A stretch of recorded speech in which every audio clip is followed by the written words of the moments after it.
What's up and welcome back to another video. Today we're going to be discussing the top 5 mistakes that new players make inside of Borderlands 2. Now if you're not familiar with my top 5 formatted videos, what I like to do is run down the first 4 on the list and then we will jump into some honorable mentions before coming into the number 1 spot. And even if you're not a new player, I think this is a good video to watch, as the advice I'm about to give is just from personal experience and also having brought in a lot of players over the years, whether it be friends or people I met online.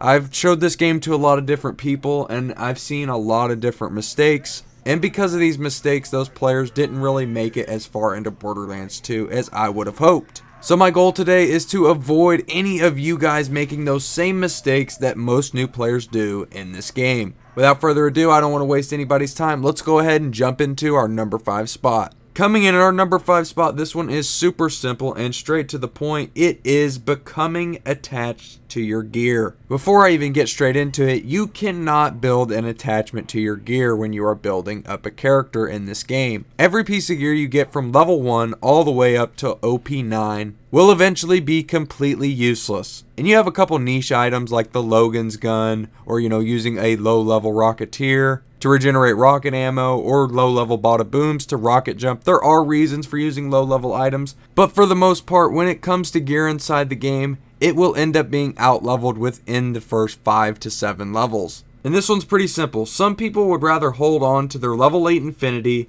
and try and use it for as long as humanly possible, when in all seriousness, that Infinity isn't going to get you past level 14 or so. Sure, you may have infinite ammo, but the way items scale in Borderlands, you constantly need to be picking up other guns, hopefully to get some good items that are better than the ones that you already have. Just because you have a legendary doesn't mean there isn't a blue or purple with a couple more levels on it that would perform much better. To keep this one rather short, I think most of you have experienced a once dominant weapon fall off just a couple hours later. It's not that the weapon or any particular piece of gear is bad for that matter, it just fails to accomplish the same thing against enemies of a higher level compared to the enemies closer to the level of the item. For example, in the footage today you'll see me using a level 18 Hellfire against some enemies pretty far away from level 18. And you can clearly see it isn't doing shit for damage. And most screens on level with my 0 would do more damage than this gun. While I love the Hellfire, there isn't a reason for me to hold on to this one anymore. So, watch me part ways with it.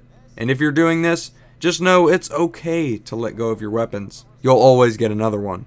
Coming in at our number 4 spot, this one is a given for me, and I try and tell this to anybody who's jumping in for the first time. Using bandit weapons. While there are a couple that can be quite good, including the Slagga, the Taddler, the Sawbar even if you know what you're doing. And hell, I even find that bandit shotguns are actually pretty decent. But the majority of bandit assault rifles, pistols, and SMGs in my opinion, are all completely dog shit. And sure, in normal mode you might be able to make some of the SMGs work, but I guarantee that even the bandit weapons that you can make work in the early game, they have a problem that I find that ties back to our number 5 spot. They don't scale for shit. Mobs of just a couple levels higher will essentially take 2 to 3 times as long to that of any weapon of another manufacturer. Bandit's entire gimmick is having large magazine sizes. More ammo, the less reloading, right? Wrong. The assault rifles take a month to reload. Rocket launchers aren't any better. Most of the uniques are pretty garbage, including weapons like the Chopper, the Bunny, and the Madhouse. While other items like class mods can actually be pretty decent and work out just fine, and some of those mods can even be combined with other gear or skills to make insane builds. Still, I try and avoid 90% of the weapons they have to offer. Coming in at our number 3 spot, this one is easily the biggest tip on the list in Hellfire's opinion, as I've seen more new players fall off because of this single reason more than I have any of the others on the list. And the only reason I didn't put it at our number 1 spot is because I think the other 2 are just a little bit more important. I've seen more players fall off because of this one that I'm about to list than I have any of our other spots on today's top 5. And it is quitting on your character. Ah man, this one I've seen more times than I can even count with people who are new to the game. They get to a certain spot and they either get stuck and they think that their character isn't strong enough, or simply not meeting their playstyle needs. Or the most likely reason a player would give up on a character is burnout.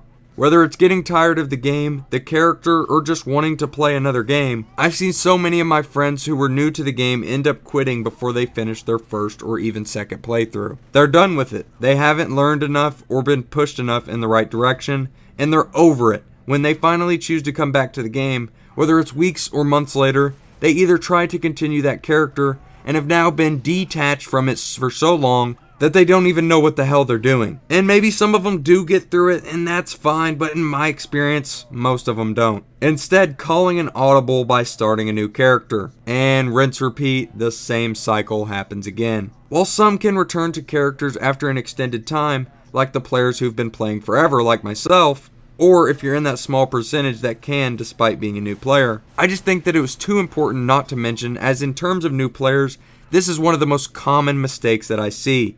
Just don't quit on your damn character. Whether you're Gage, Maya, Krieg, or Salvador, you can turn all 6 Vault Hunters into beasts. Please, just trust me. But if the action skill is just boring to you and the style of play that character demands isn't your style, then maybe do a little research on the others and think about where to go from there. Maybe try and learn a little bit more about the character you're playing, or look into the others. To sum this one up, don't give up on this game, because once you get through the incredibly large difficulty jump and the daunting learning curve that this game has to offer, you can do whatever you damn well want in this game. Coming in at our number 2 spot, this one is super simple as well. It is copying someone. So right off the bat with this one, I need to say that I'm not talking about downloading a game save. Do whatever you want. If you want to experiment with shit or play a max level save, go for it. I'm not stopping you. But if you're building your own character and you're copying everything someone's doing, whether it's your friend or your favorite content creator, that maybe become boring very fast. When it comes to a new player at least.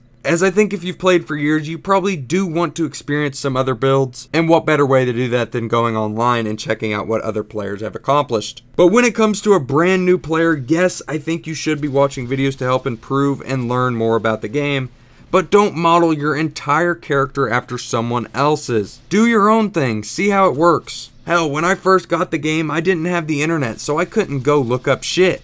And some of the most fun I've ever had in gaming was learning the ins and outs of this one. Figuring out what worked and what didn't, on my own. Now, I'm not saying I didn't get plenty of help from content here on YouTube, just like most of us did. Because later on when I did get Wi-Fi, that helped out tremendously. I'm just saying don't copy someone to a T, like even to the point to where you're putting the same skin and shit. Just do your own thing. When you struggle and need help, then you go to the internet. Don't ruin your experience trying to replicate someone else's game. You may figure out a build that none of us even have heard about. Just keep trying and experimenting, and eventually you'll persist. Alright, so now I want to talk about some honorable mentions, and one of the biggest ones right off the bat has to be Slag. Especially once you get into UVHM, Slag is a must for anybody jumping into this game, and if you're not sure what it is, it's the purple element. It'll turn them purple, indicating they are slagged. Then whatever damage you do will receive a 50% increase upon being slagged. Our second honorable mention is going to have to be, just because it's a green and just because it's a blue, doesn't mean it's a bad item. A lot of the best weapons and items in the game are actually unique blue items, and even some non-unique blue items. Just be trying out different guns, figure out what works for you and what guns you like to use. Just because you want to track down all the legendaries, or for whatever reason, the pearls, doesn't mean there isn't a blue version just as good, if not better. With those out of the way, let's go ahead and jump into our number 1 spot. Coming in at our number 1 spot, this is going to make the people who weren't very happy with me yesterday even more dissatisfied. It is boosting and cheating. Power leveling, whatever you want to call it. Since I didn't nail this coffin completely shut yesterday, I'll touch on it further today. Also, enjoy the Avenger World drop, by the way. While demonstrating boosting or power leveling, whatever the fuck you want to call it, I actually got one to drop. So I'm going to lump both of these together, as I think that getting a friend to boost you to a higher level almost always ends in one of two things. 1, they make it to Ultimate Vault Hunter mode and have no gear that will kill anything. Or 2, their friend started power leveling them right off the rip and gave them gear that was on level, whether it was level 80, 72, whatever the hell. And they trucked through the 2 boring playthroughs, one-shotting everything with virtually 0 chance of dying. maybe that's fun for you, but I find the intended experience of Borderlands much more enjoyable and interesting. Catch up with your friend or start new characters together. If you get boosted, you're only hurting your game, in my opinion. I know from experience, my very first character on Borderlands 2 ended up getting boosted into the level 60s, and when I started UVHM, all I had was level 50 gear, and the character became useless. I ended up just quitting on him and starting a Salvador, and that was when I really started to learn the game. And same goes for players using third-party software. Whether it's being used for speed hacks, aimbot, 100% spawns and drop rates, or just simply to give yourself an item to avoid farming it, it kills the core of the game. Earning your gear, your level, and your character. To me, and I said this yesterday where I touched on cheating in Borderlands 2 as a whole, and if you missed that one and want to hear more in-depth thoughts on cheating in this game, I will leave the link in the description below. When you cheat or get power leveled, you're ruining what makes this game fun, in my opinion. While you may not agree, and maybe you don't like farming and grinding out your character, just because you cheated doesn't mean you have to ruin your friend's experience too. Let everybody play the damn game. I just wish there was less outside interference with new players jumping in for the first time. And this isn't a new development in the Borderlands community. If you'll see in this footage from Morning After Kill, this was October of 2012, weeks after the game had released. And there was already a super easy method to help power level players by having one player kill Fleshstick while the other one getting XP sets at the mission to turn it in over and over again. This was later patched, and I don't think Fleshstick gives you any XP at all now, but there are still many methods that can be exploited to power level players now, such as the dummy method in Sanctuary or the barroom brawl. The list goes on. If everyone got through Borderlands 2 their first time as I did, I think the game's longevity would go that much further. And let's look at it this way. In the original Super Mario Bros. On the Nintendo Entertainment System, you had warps that can take you to the final world and such. Well, imagine instead of finding those warps on your own, your friend took the controller and jumped into it for you. Even if you wanted to experience the whole game from World 1, World 2, World 3, all the way up to the end, someone else would rather see you struggle at the end. The moral of the commentary today, just let a motherfucker play the game. And that's really all I've got for you guys today. I hope you all did enjoy today's video. If you did, make sure to smash a like on it and subscribe if you guys are new. Also, leave me down below in the comments any of the mistakes that you see new players making that I could have left off of this list. I think I hit all the big ones, but maybe you guys can help me out with more mistakes. I will drop some hearts on the ones that I really like and think that I should have included. But yeah, if you guys are new to the game, or maybe you're even a veteran like myself and you just wanted to hear a little bit about this list and advice that I was giving out to some of the new Borderlands players, I want to thank you all for watching this video in its entirety. Give me a follow on Twitter if you would. I only have like 30 followers on there and there's almost 5,000 of you subscribed here, so I don't know what the hell's going on with that, but some of you need to give your boy a follow. And as always, I love you all to death. I want you guys to take it easy out there and always stay safe. And with that, I will see you all in the next one.